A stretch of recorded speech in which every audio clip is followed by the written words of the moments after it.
Hey, welcome back. This is that Yogi guy, and I have a one last question here from Tony. Tony, thank you for your fantastic, wonderful questions. I love them. Um, Everybody, send me in your questions. I love questions. Uh, as Worf said on Star Trek, questions are the beginning of wisdom, right?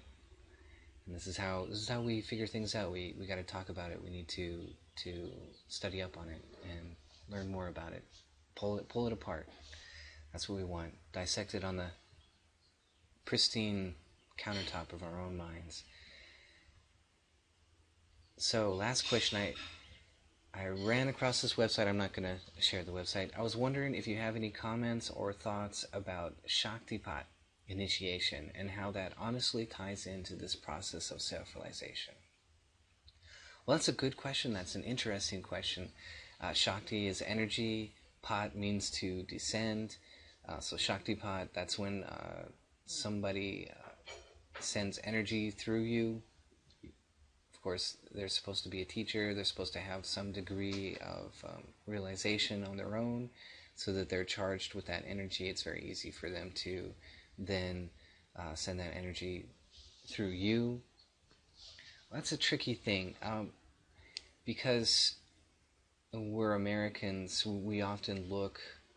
I'm not saying that you're doing this, but as Americans, we often look for the quick fix. And even in the autobiography of a yogi, there are two stories about this kind of, a very, very high level of this kind of process. Shaktipat is not what I'm about to talk about, but there's a similar thing going on here. In the autobiography of a yogi, Yogananda has been meditating for quite some time, years and years and years and years and years and years, right? And he's been in his teacher's ashram for some time, and then suddenly Shukteswara calls him into the other room, slaps him on the chest, and he goes into cosmic consciousness, right? Well, there was an energy transfer there. There was an awakening there, but Yogananda did all the work first, right? And there's another story about Lahiri Mahashaya. He's traveling in the mountains, and he meets Babaji, and Babaji slaps his chest, and he gets all these memories, right? So there's another transfer, and then he says, Lahiri, you need purification. He sends him down to the river, and he does this process of purification as the waves lap over his body, right? And after he comes back, after the purification process, Babaji slaps him on the forehead, I think it was, and he goes into very deep samadhi, right? So there we have another story of this kind of transfer from teacher to student. But what we have to understand is that Lahiri Mahashaya did all the work that was necessary in past lives. He was already leading a very pure life, if you listen to the story. And he was ready. He was ready for that kind of a transfer, and that's the big deal. So, as Americans, we might be looking for the quick fix, and we might like these stories. Oh, if I could just be... I remember thinking, if I could just be Lahiri Mahashaya, and wander around in the mountains, and suddenly somebody slaps me on the chest, and I remember all my past lives, which is not something everybody needs, to be sure. Forgetting is a wonderful thing. And then he could slap me on the forehead, and I'd go into samadhi just like that. Wouldn't that be wonderful? Well, of course, we have to do the work. The spiritual searching is necessary. Yoga is already a quick fix. It's a quick fix to the problem of what am I doing here? What is life about? Yoga is the quick fix. It is the shortcut. So, but we need to use it. We need to practice it. We need to do the work of pranayama. We need to do the pranayama work. We need to do the work of disciplining the body so that we can sit in asana in a relaxed, comfortable posture. Becoming relaxed and comfortable takes discipline, right? So, I think this kind of thing... Now, Yogananda talks...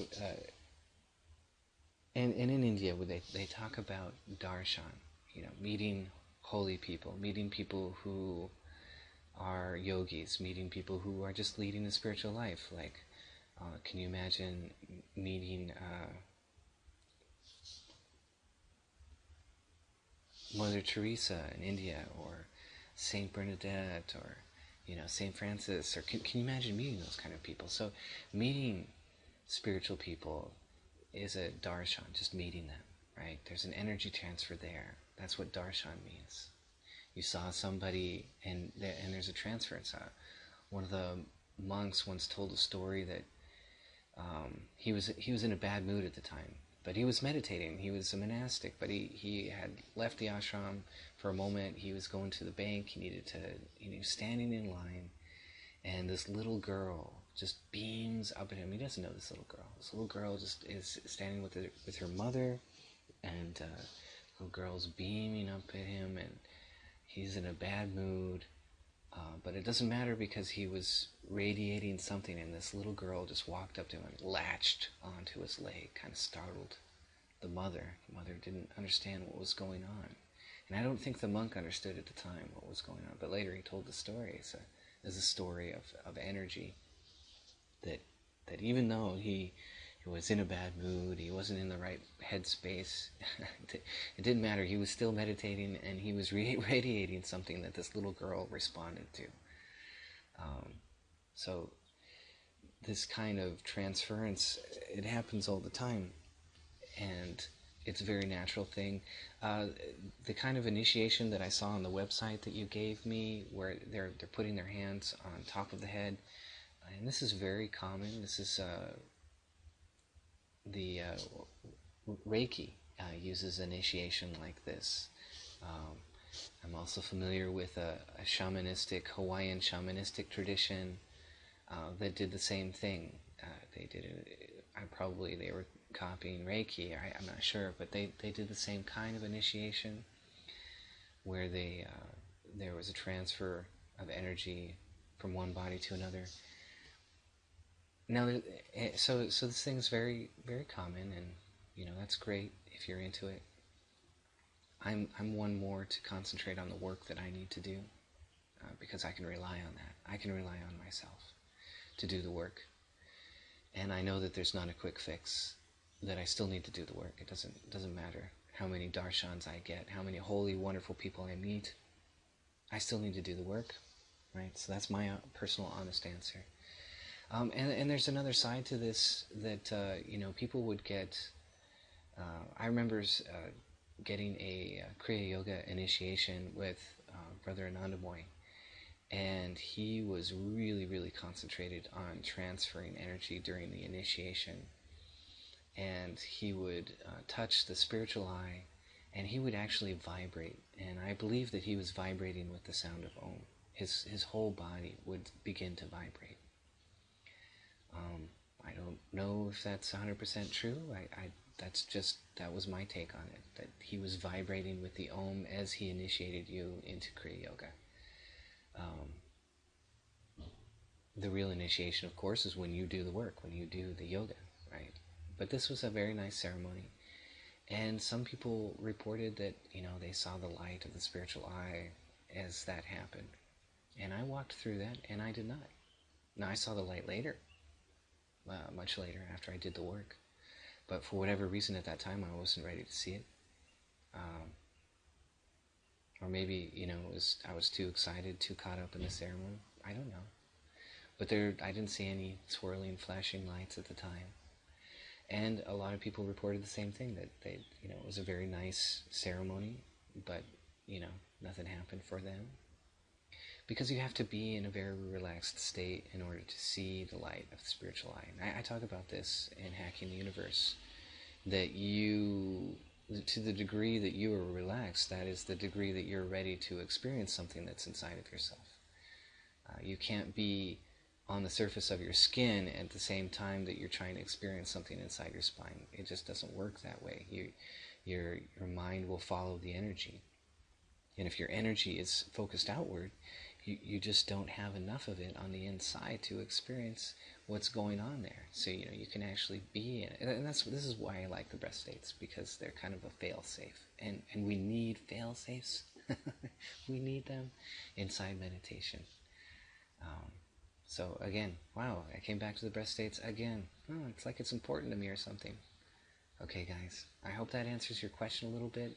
Shaktipat sounds like a nice thing, looks like a fun ceremony. Um, it really boils down to your work, though. It really boils down to nobody. There's no quick fix. You got to do it yourself. You gotta you gotta do the work. So that's my honest answer, and I hope that that helps you. And so things like there was a, I think they called her, there was a woman going around from India and giving hugs, and people really got something out of that. So it can be a really nice experience. That was a Darshan kind of experience. I never attended that myself, but I heard of a lot of other people going to her and getting a hug, and it was really special to them, and she would give them a special message, and they got something out of that for their lives. It gave them something. They walked away with something. That's beautiful. That's wonderful. But here I am on the road to pranayama, on the road to pratyahara, on the road to samadhi, and that's all I care about. I don't need fancy messages. I don't need it anymore. I just need to do the work. That's what I need. So I like to get down and dirty. Give me the brass tacks. Give me what's really going to take me farther along the path. Because I'm on this path. I don't need flowers. I just want the goal. I want the gate. I want to go through. I want to go to the other side. That's what I'm after. That's what I do. And that's what I'm really, really, really interested in. To the point where, Yogananda said that he would pray not to have experiences. And I actually prayed that. I don't want experiences. I want the path. That's what I want. That's kind of extreme for some people, because experiences can be nice. People need cookies. I get it. It's a wonderful thing. But me, I like the brass tacks. Give me the basics. Give me the basics that I need to do every day, and I will do them. Okay, guys? Take care. God bless.